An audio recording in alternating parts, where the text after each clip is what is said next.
purpose of hypnosis is to resolve subconscious conflicts. So, Derek, it's the things that hover beneath the surface of our awareness, right, that Mm. are keeping us stuck. And so there's so many ways to, there's many different methods or ways that a hypnotist or even a spiritual coach can help people access the subconscious mind. And it doesn't have to be with your eyes closed, contrary to popular belief, but I do help my clients learn self hypnosis and mystical meditation techniques. And here's why. Hi everyone, hit that subscribe button and join us on this beautiful journey. Welcome, Amy, to Cura Medicina.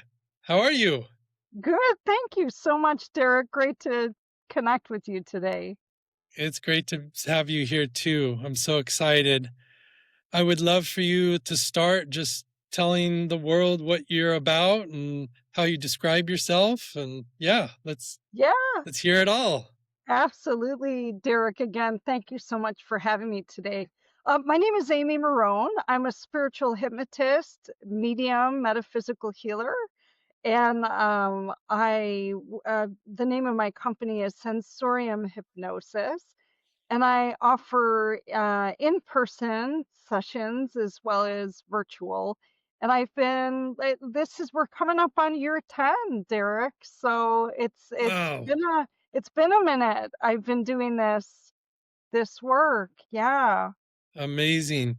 And so, can you just unravel those concepts for people a little bit if they're not familiar with what they are and Sure. like hypnosis, mediumship, and all those? Yeah, absolutely. Dirk, I'll dip in really quickly to what brought me from mainstream employment in the corporate realm and world into this more spiritual work that I do. Over 10 years ago now, I had a near-death experience Mm. following chronic illness, and my soul left my body, and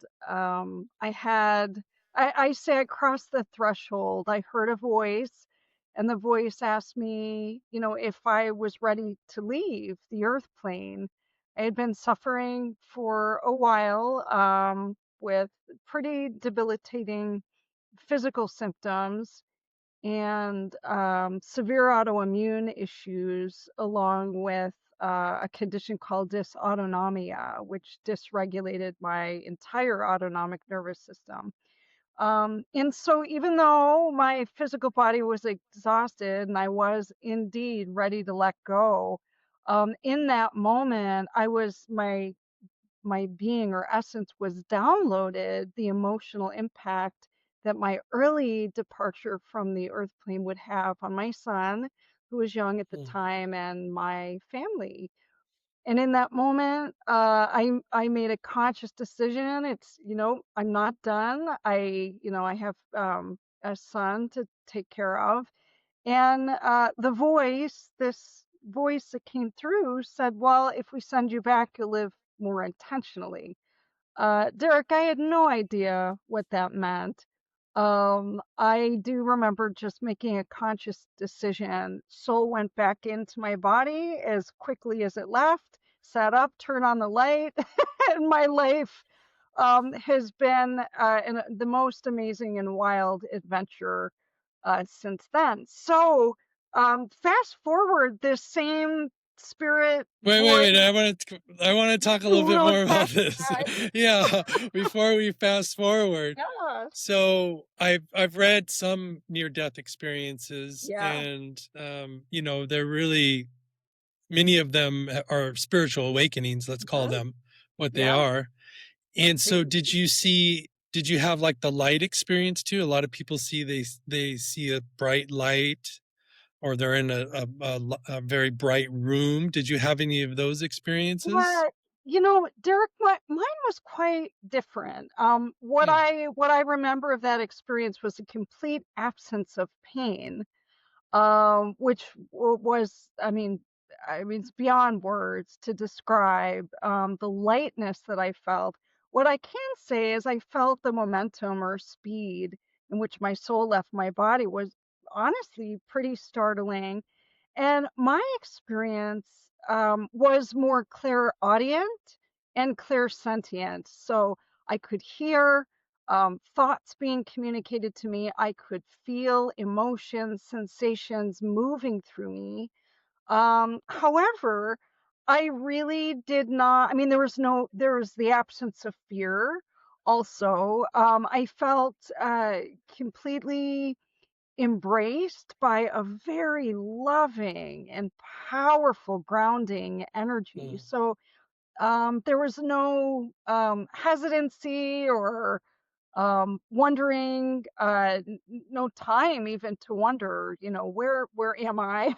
And no light. I mean, I really, perhaps, I mean, who knows, people who, oftentimes you hear of, people having these experiences, during a heart attack, or they're on the surgery table and they have an unexpected reaction to anesthesia, or the surgeon encounters something unexpected, right? And people may flatline and be gone for 7 minutes. Mine, I many trips to the hospital, but this experience was at home. I was alone Mm. in bed, and so I again my experience was really very um auditory. It was like mental telepathy, this incredible wisdom coming through, and then being able to sense, the future impact of my early departure on my family, which was very otherworldly to me. And then the events to follow really validated for me that I had crossed this threshold into a very, very sacred space. So I And hope when you that. came, yeah, Mhm, that's beautiful. That really, I can feel the whole thing. When you came back mhm. in, I mean, what you described is really, you know, feels like the soul, like you had some kind of recognition of your soul, and you embodied your soul in a way. I guess we could say that. I mean, the soul embodies us, but I think Mhm, there's some moments when we embody the soul, and it sounds to mhm, me, no pain, like you mhm. left the physicality Yeah. of your humanness for a Mhm. moment. And when you came back, did you did you instantly know, oh, that was something really special, or did it take a little time to understand what had happened to you? Sure, sure, and a little bit of both, right? I understood, that there was this, communication with the higher realms. Um, I didn't I didn't know at the time how transformational Hmm. that encounter, spiritual awakening, would be until the days to follow. And I'll share, as I had said earlier in our interview, my experience with spirit was and near death was clairaudient and clairsentient. It turns out, I mean, those are my strongest connections to the spirit realm until recently.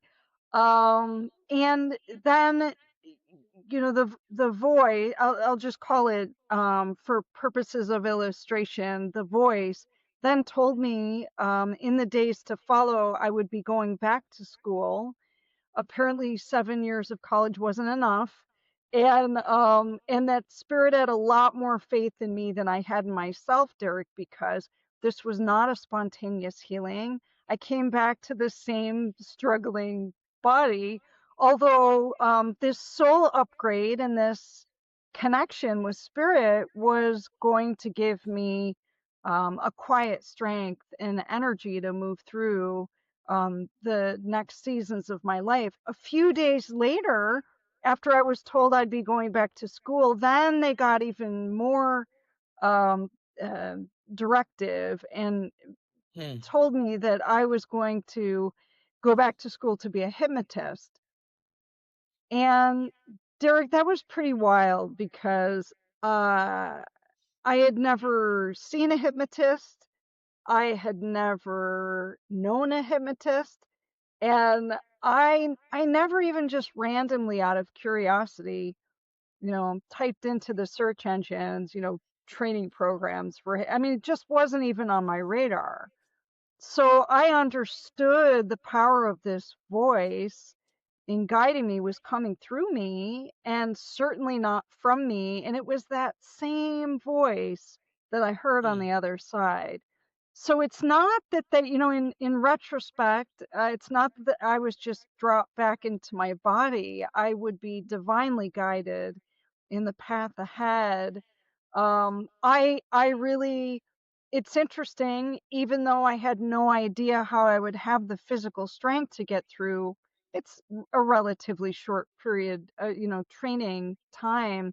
I didn't question the voice, and I didn't question um, the validity of the path at all. I didn't even stop to wonder, well, maybe a few times, how I'm going to have the mental, emotional, physical fortitude to work in any capacity.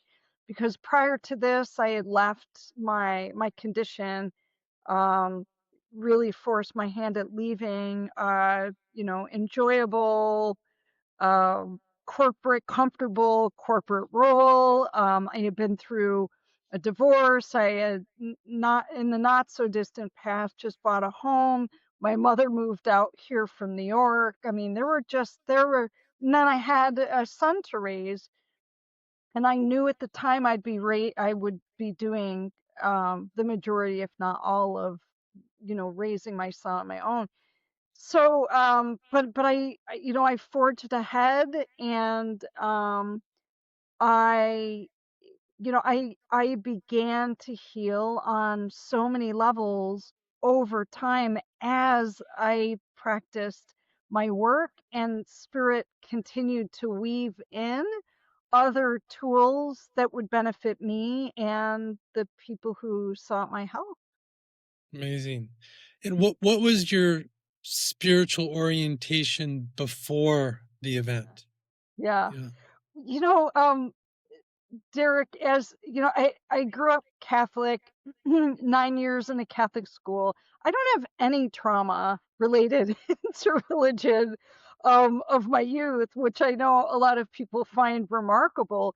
But it just seems, for whatever reason, the order of nuns, whose care I was placed in my early beginnings, were lovely. I mean, just the kindest, gentlest. I mean, everything you would hope a person who was following that path would be. But I must admit, even at 8 or 9 years old, to question religious dogma, even though I felt a very deep and strong connection to Source. My understanding of Source seemed to be quite different from what was being taught in the texts.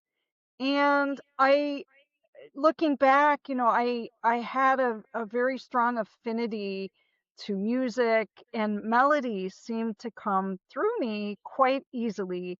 Now, at 8 or 9 years old, I didn't recognize this as unusual in any way. All I knew is, with very little training, very little discipline, I would sit down at the piano and plunk out these incredible melodies that existed in my head, that later in life would come to me in my dreams.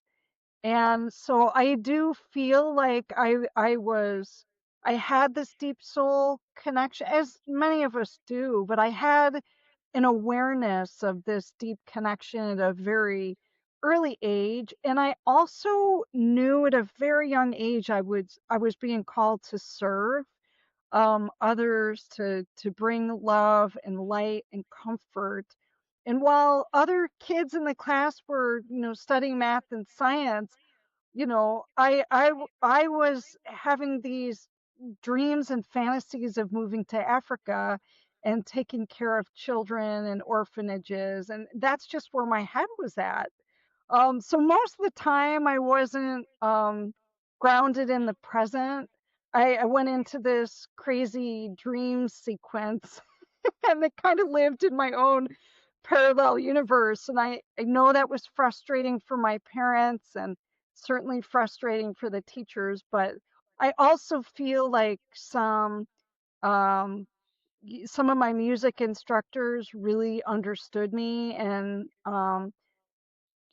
saw my musical leanings and were able to, work with me, meet me at that level and kind of nurture some of my interests. Beautiful. Are you still connected to music today? It's so interesting. And I bet there's a lot of you know, musical people out there who lament the fact that life gets in the way of being. I have a beautiful baby grand piano that sits in the downstairs of my home, and I don't visit it nearly enough. And Derek, that's mostly just because in this season of my life, I'm really called to um, give as much of my time and my love to my clients and the Hmm. workshops that I host, and um, you know, just be more present to others in this season. That's beautiful. I'm sure your musicality comes through your work and through Yeah. the creativity and all that you offer. Let's talk a little bit about that. Tell us what um for people who don't know what hypnosis is. I've done past life Uh-huh. regression hypnosis, Yeah. which Yeah. was really powerful and really beautiful. Yeah. But I'm wondering, what's your offering, or where Yeah. what's your type, if you will? Sure. Yeah. Yeah. Yeah. What do I do with hypnosis? That's a valid Yeah. question.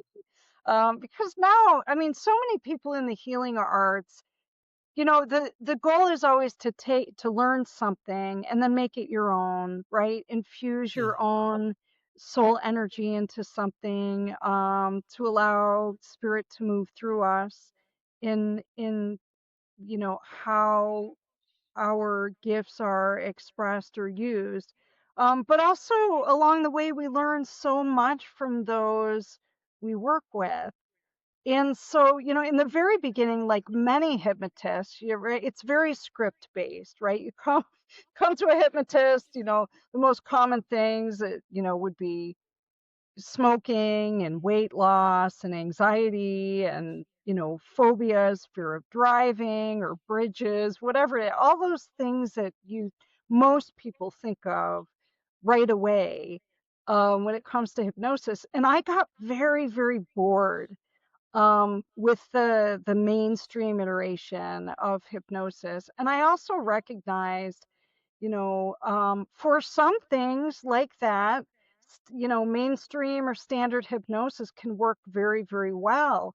But still, about 6 months to a year into my practice, I realized, boy, spirit is moving through me in powerful ways, in energies, and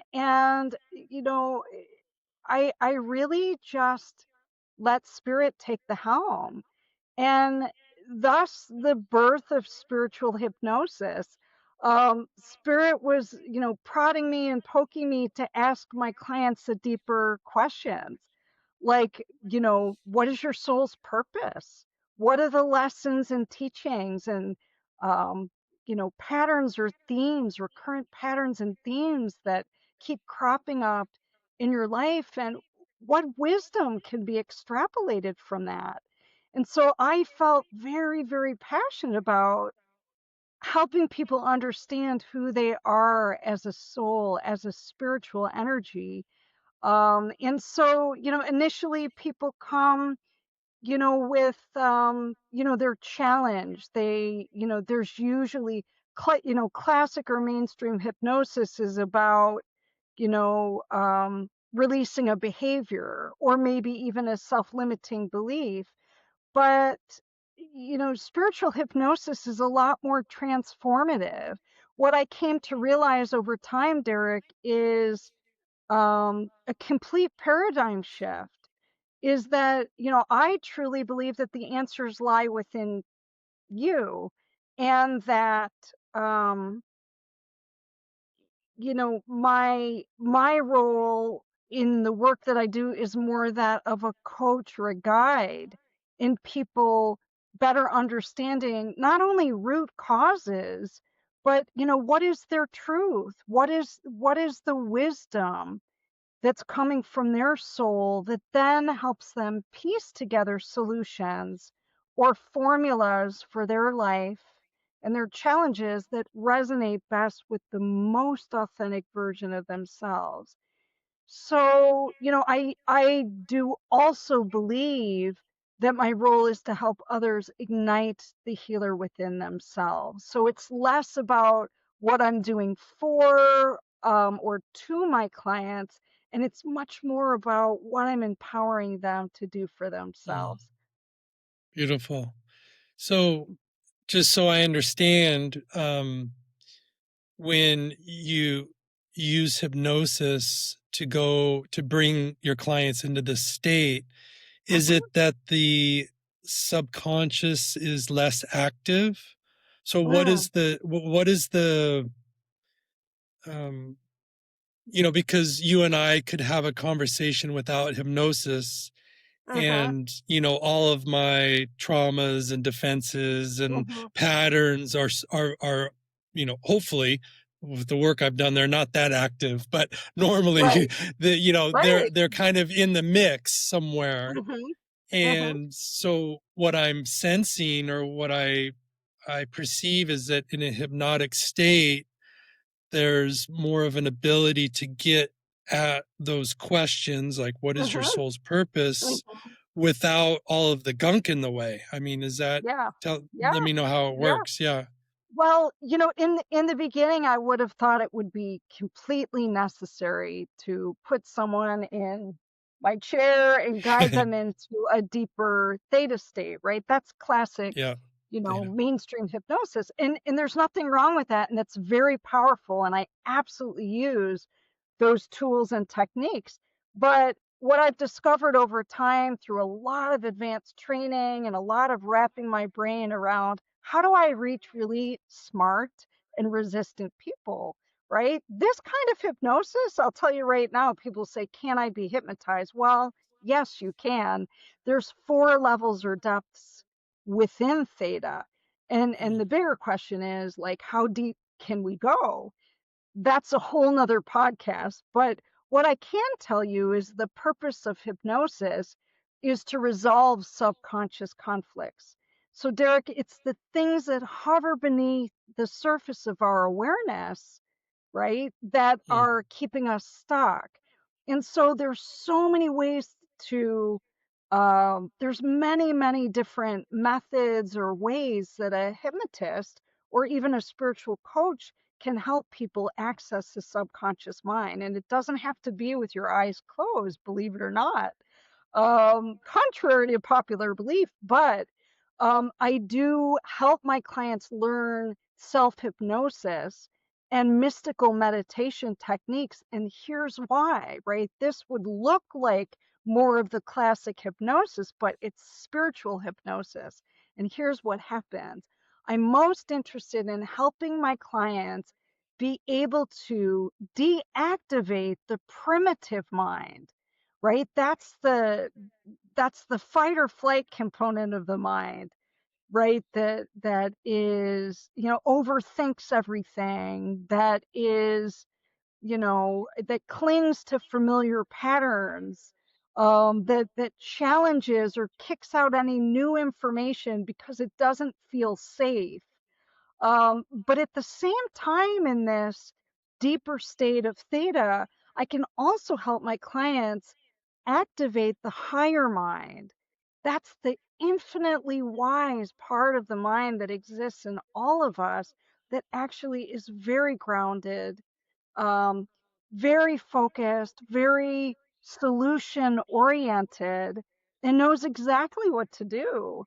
And so much of this process is, if we were to use the script-based mainstream hypnosis, it would be me feeding, um, feeding positive thoughts into the mind when you're in a state of heightened suggestibility, right? But I love this newfangled way of helping my clients hypnotize themselves. So what they're being fed is wisdom from their own higher mind and their soul.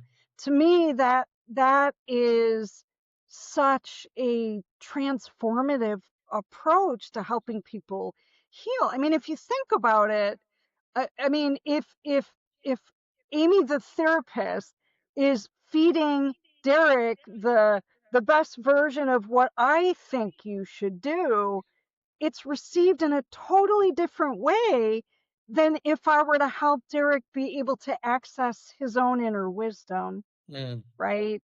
Or connection to spirit, and allow that higher wisdom to be able to kind of sift through the layers of the mind and settle in to the body on the deepest cellular level. So there's so much that happens. And in these deeper theta states, Derek, we can go beyond. This is mind blowing. We can go beyond the subconscious mind and reach trauma at the deepest cellular level. And mm, through a very beautiful interactive process, I can help my clients release these, stuck energies from a cellular level and recalibrate to a higher frequency. The frequency, for some people, it's the frequency of the divine self. For other people, it's, higher power or divine source. So there's a lot that happens in this space. And I wouldn't have necessarily known this, Derek, if I didn't have this connection to spirit, and if I hadn't spent the last 10 years doing a deep dive and experience, getting all this feedback from my clients of, gosh, Amy, maybe I need to take some clients even deeper. And, what is the outcome of that versus using more of a mainstream approach? right. So I'm trying to understand in the practice, you're helping people self-hypnotize Yeah, themselves, and yeah. yeah, so and Uh-huh, in their self-hypnotist uh-huh, state, they're uh-huh. able to access parts of themselves that normally they wouldn't be able Yeah, to. That's what we're completely. saying. Okay, Yeah, that's beautiful. exactly right. Right? It's Yeah. the most authentic version of themselves. And I'm not saying that isn't, I'm definitely bringing through questions and observations or energies from spirit. But it's really more than anything else, it's an inner dialogue that they're having, with themselves or with spirit. Mm, And I'm sharing what's coming through, but there's some white noise and some quiet space for people to kind of process and feel whatever it is higher mind, soul, or spirit wants to bring through. mm. And how do you decipher when that dialogue is an actual dialogue Mhm, with their mhm. higher self or spirit, and not Yeah, just a projection of mm, what they think they should be or what they want to be? yeah, You know what I yeah, mean? So I yeah. move in You, the I move in these medicine spaces quite a bit, and mhm, a lot of people say the plants told me to do this, mhm, and in many cases, they're using the plants to actually fortify their own desire right. for something. And it's usually Yeah, when the plants tell you something, when you know it's true, is when they tell you something that you go, oh, that can't be true. That's usually when it's true. yeah, yeah, that's very interesting. Well, Yeah. that's brilliant. I mean, that's when I say, that's when the wisdom comes through you versus from you. Mm, That there's a difference. I believe, in learning, the principles and practices of mystical meditation, which is about journeying inward and connecting with the higher self and source.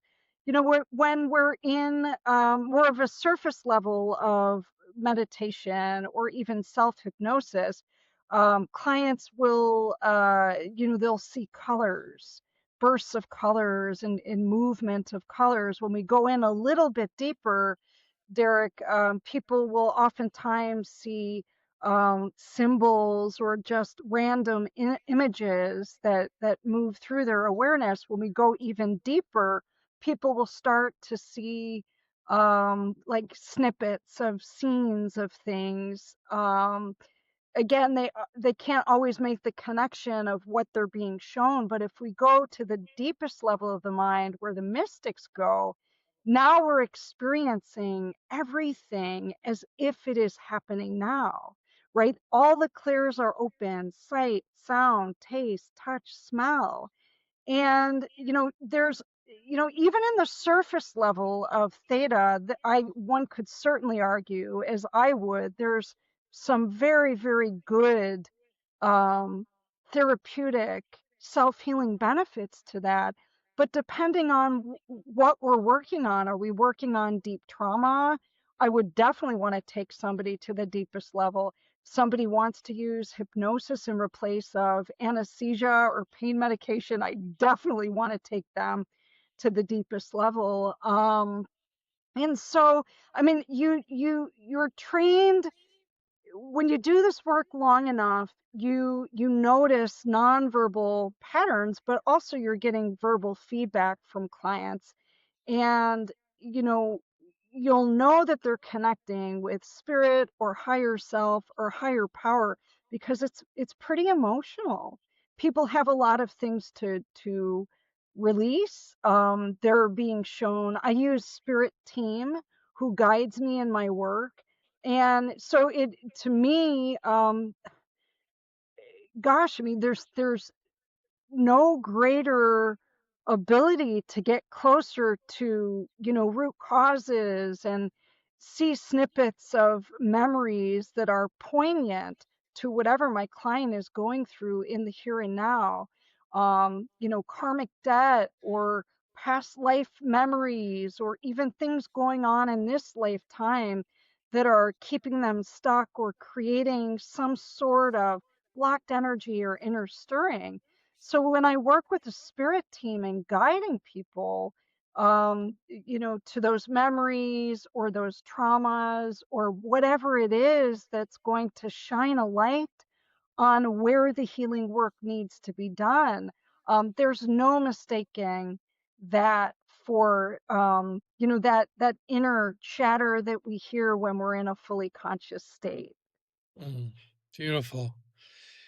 I'd love to shift a little bit to the mediumship Yeah. work, because I mean, that goes beautifully with what you're already presenting. And I'm really interested in that veil. In some of my experiences, I've been in trance states and even even been possessed Uh-huh. by spirit. And it's usually aided by plants. So I'm, in a very um, open state, right? And I can maneuver in that space very beautifully, but I've always been interested in how to manifest or develop those skills outside of the Sure. ceremony space. And I'm just interested Hmm. in, you know, your mediumship skills, but also what are some things that you did in the early days to Hmm. help open that channel for yourself? Hmm.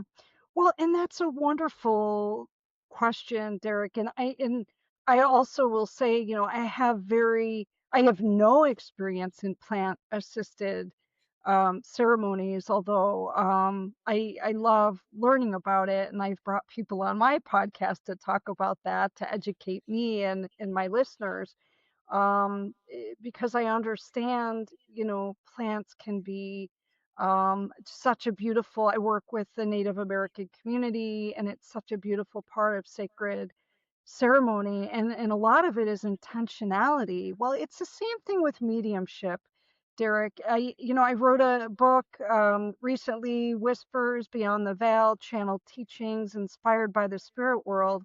And I actually talk about the mediumship practice of sitting in the power. And I love that the channel wisdom that came through didn't overcomplicate things and make it seem like we have to be this super high frequency and walking, this mystical life that it's drilled down to. I in the beginning have always felt, you hear religion, the chosen one, and I called, BS on that. I say it's the willing one. It's Mm, a discipline just like learning anything else, and it doesn't need to be fancy, and you don't necessarily have to be in an altered state to connect with spirit. I mean, you could be on a hike, you could be washing the dishes. A lot of mediums get like their best downloads in the shower or brushing their teeth. It's just when we have this, when we go into a natural state of hypnosis all the time. The common one is when we're driving and we're lost in our thoughts and we're thinking, oh my gosh, where am I? What city am I in? Did I miss my exit? Or we're just working on something and we're in autopilot, doing something we do every day, but our mind is elsewhere.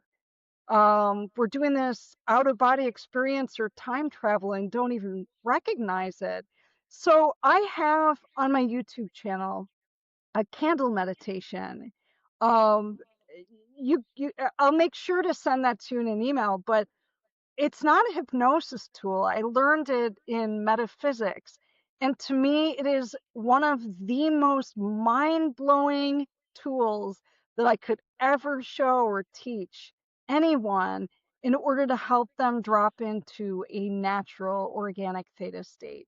And within minutes, I've seen people with horrible ADHD, people who have always been using um, plant therapy for, anxiety and ADHD, and even are on, multiple, psychotropics or anti-anxiety.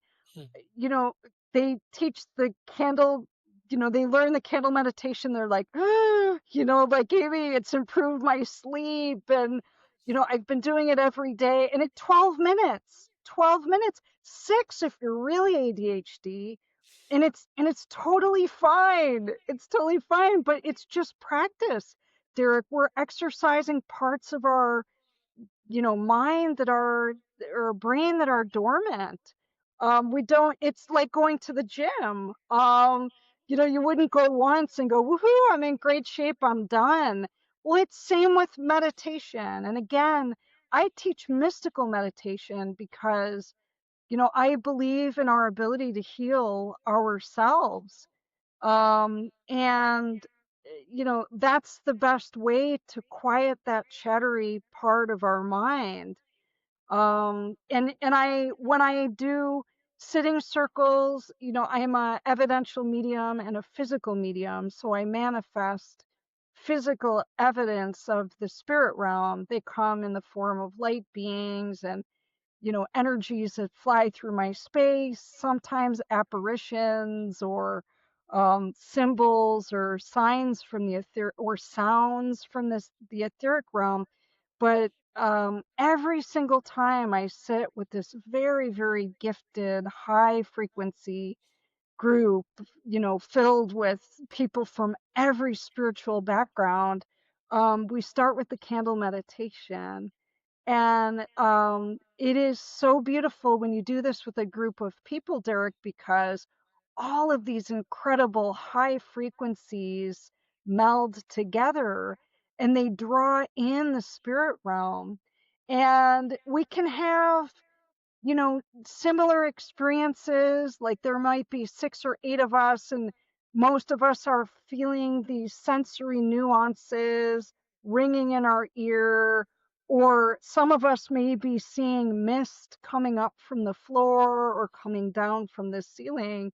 But anybody can teach it. We are all mediumistic. We all can drop into these deep trance states unassisted by any substances, and it's magnificent. And again, I would say start with the and this book takes you through the process. Derek, it talks about Hmm, how when we simply close our eyes and ask spirit, come closer. I mean, it's just that simple. And then we sit and we listen and we wait.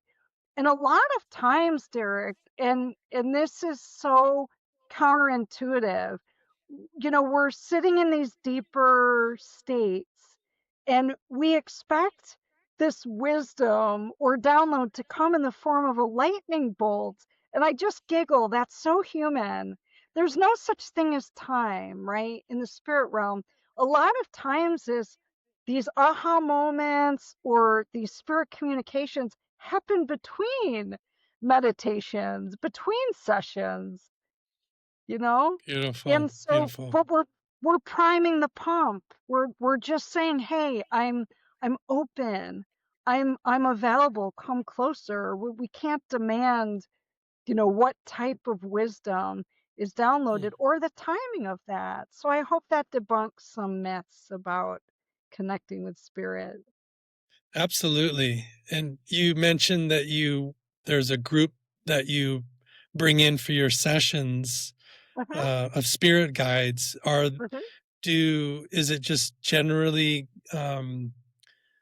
is there any particular guides that you bring in? Are you connected uh-huh. to Yeah, any yeah. specifics? Yeah. Yeah, and so in this book, this is kind of a fun and wild story. I'll give you the short version.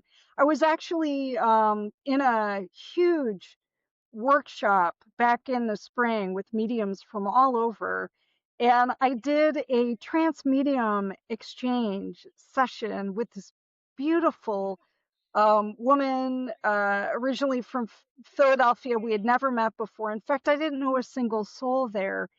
And boy, it was so, so powerful, this exchange that we did. And something really, energies were moving through me. I felt like I released something, and then some new higher frequency came in. Well, I left that conference in Florida on a Sunday at 2 in the 2. It was like between 2 and 3 in the morning. This new spirit awakened me, and interestingly, it was a spirit I didn't know during her time here on the Earth plane. I hadn't studied under her. She was a medium and a helper healer. However, interestingly, the woman who did the trance healing exchange had been studying under her for 3 years, the last year of which this medium had passed. So she passed, I believe, in 2022. So she comes to me in the evening hours, which is the seems to be the ongoing pattern for the last 10 years.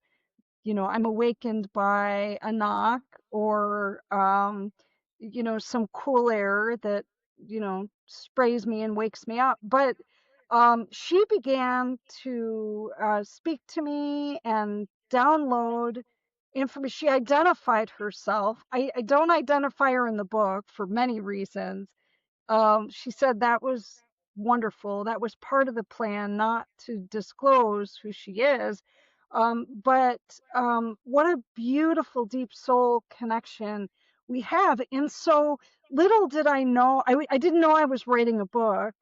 It turned out to be an automatic writing piece where she would download for anywhere for 30 minutes to an hour. She would share some wisdom, followed by me sitting at my computer screen, and she would move through me and type for me the messages she wished for me to share. And then later on, Derek, the book came out in August, and shortly thereafter, she revealed herself as part of my spirit team, the head of this four soul team that would assist me in my seances. And so she's been with this. I hand select the group of clients slash students who I think are extraordinary light workers, and they come to me with these incredible gifts, and I do what's called a frequency match, and I ask spirit to choose for me the energies that will meld most beautifully and be able to strongly connect us with this spirit team. So it's been a lovely, lovely journey and adventure for all of us. Beautiful. It sounds amazing. Oh, Do thank you. you have any protection practices as Sure. you kind Sure. of, maneuver through this landscape?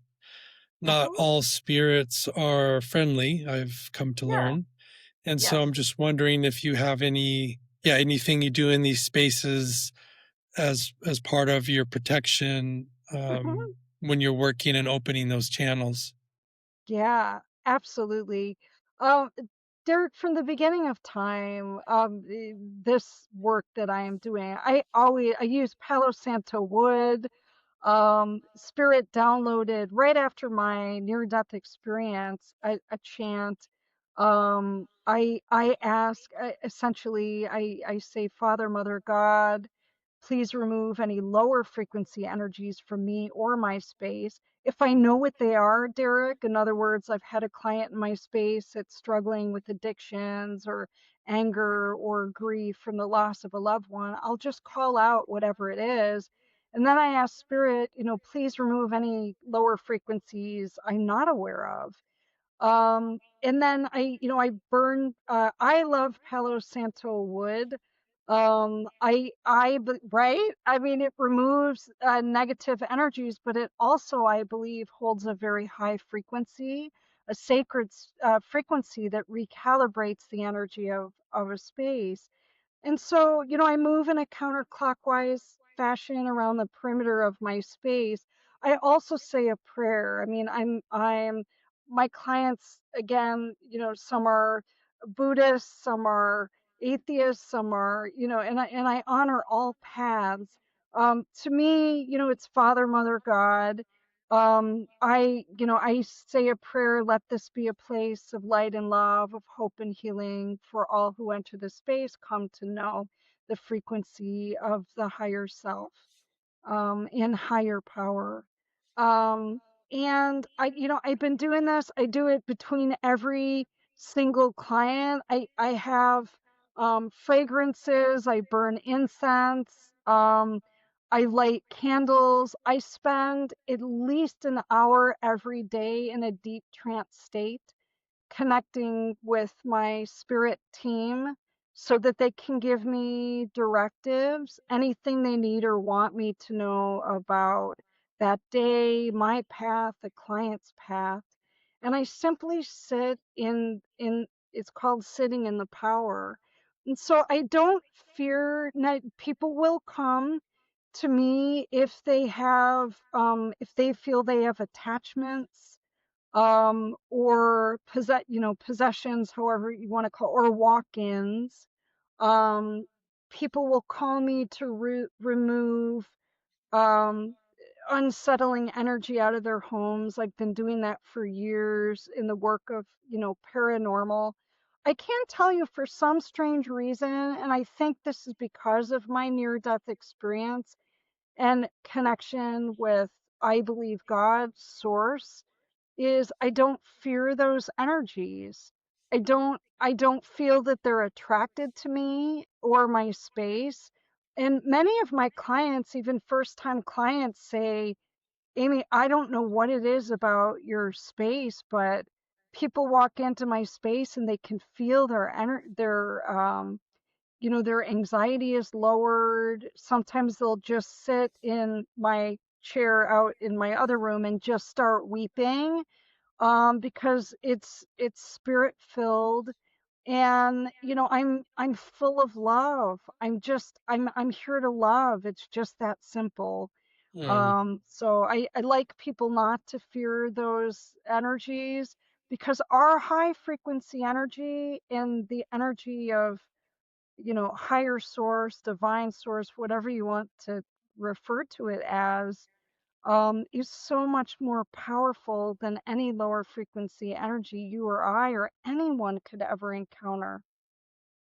absolutely. And I just want to voice that yes, your practice is very deep though, and it's also Yes, part of what creates that space, just what you yes, told me, the prayer and the Palo Santo, and all of those things are really providing spirit to come through in a very clear way. And yes, so I'm glad I asked the question, because yeah. I think many people don't understand, there's nothing to fear. It's not a fear-based practice. In many ways, it's an honoring practice. It's I'm showing reverence for the Oh, unseen world that's around me, and mhm, they love the smell of the Palo Santo, and they love a candle that's burning, and they love the flowers that I put on my altar, right? All those things mhm, are honoring practices, and in yeah, return, that relationship is clearing the space and keeping it clean. mhm, And so, yeah, yeah, that's beautiful. And I love the prayer that you said. mhm. Thank you for sharing that. Yeah, Sure. yeah, Absolutely. And again, Derek, it is so much. It is, in our work, any type of helping healing work, it is, it's remaining humble at all times. Spirit, it's in allowing spirit, creating a space for spirit to move through us. I really believe that, and strengthening that relationship with source, however you understand it, and your spirit team, they're here to do magnificent work, and people like you and I were the conduit. And I also always ask in my prayer to remove any unnecessary distractions. I mean, we're mm, we're souls in human form, right? Things happen. Computers get cranky, or you may have something going on in your personal life or in your body that's very distracting. And I very humble in my gratitude and appreciation, because the work we do is the highest honor. It is a very sacred and humble role. And once we approach this with reverence and respect, and without involving the egoic mind, I think what comes through is is so authentic to our path, and the intention of how it's supposed to be expressed through our work. I love that. Yeah, is there anything else you'd like to share? I feel like I could talk to you for hours, but Oh gosh, yeah, well, yeah, thank you. yeah. Derek, I appreciate your perspective and your work. And your insights. You know, I think what I want to share with listeners or viewers is that we all have these gifts. We are all mediumistic. We all have the ability to go into these deeper, altered, and sacred states and receive higher wisdom.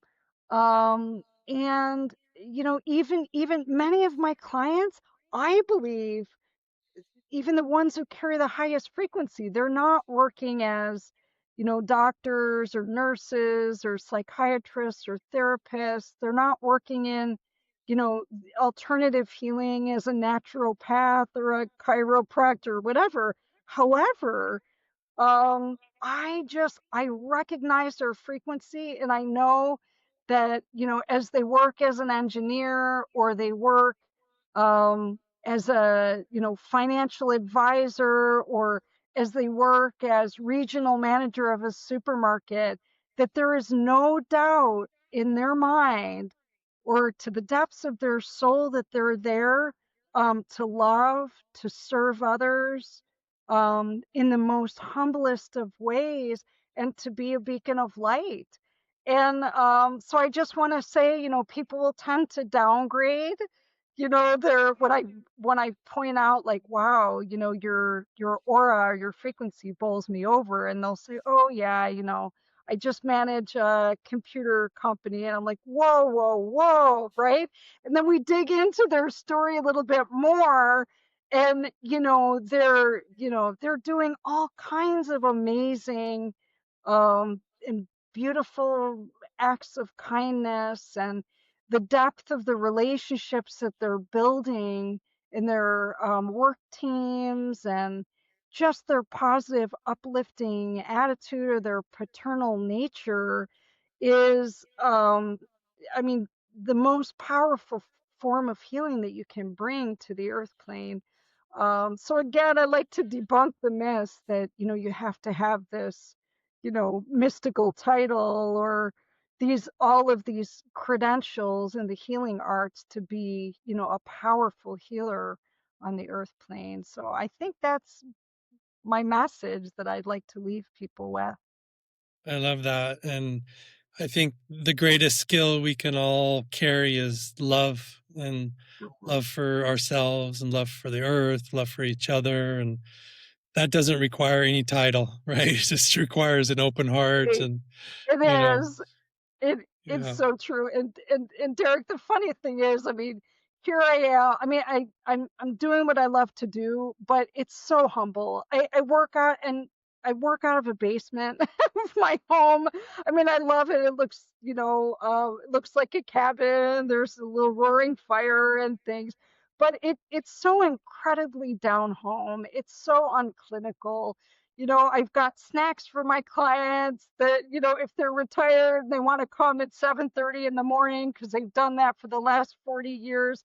You know what? I've got coffee waiting for you. And, we got a couple hours to unpack whatever it is, you're wanting to work on. So I never want to lose that approach to healing, because I think we live in a world that's lost that personal touch and that humble approach. And my clients get hugs, they get journals, they get, you know, um, Hugs. I'll birthday take the gifts. hugs. Yeah, just, all the things, especially if they've been with me a long time and I know them on a deeper level. So Beautiful. And if somebody wants to, have a call with you and check you out, where should people find you? yeah, yeah, yeah, absolutely. Well, for now, sensoriumhypnosis.com. And I say that because I am on the cusp of changing my my business name, but I will make sure that it's going to be changed in the new year to Critical Mindset Group. And there's a Mm. strategic reason for that, or reason for that. I've been working a lot with corporate people, CEOs, CFOs, COOs, and I'm really pivoting a little bit. I mean, I'll still work with my existing client base who does maintenance work, but I'll be bringing a lot more of my work into the corporate arena, and offering retreat programming and that kind of stuff. And then the other, I don't know if you can see maybe this beautiful artwork behind Yeah. me. I have a beautiful, beautiful friend who came into my life not so long ago, and she's a spirit artist and a psychic and a medium. And the two of us are going to do spirit infused interior design work together.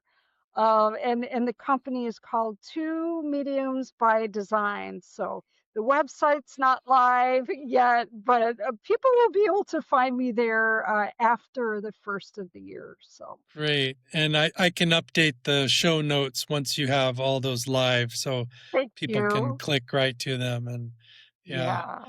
well, it's Great. been such Thank a you. pleasure to get to know you and yeah, Mm, just hear about your story. And when I first got your email, I could feel the love, mm, behind it. It's interesting how you oh, can feel the energy of someone, mm, and the words they use and the way they speak. And yeah, it's mm. just a pleasure and honor to speak with you. Oh, thank you so much, Derek.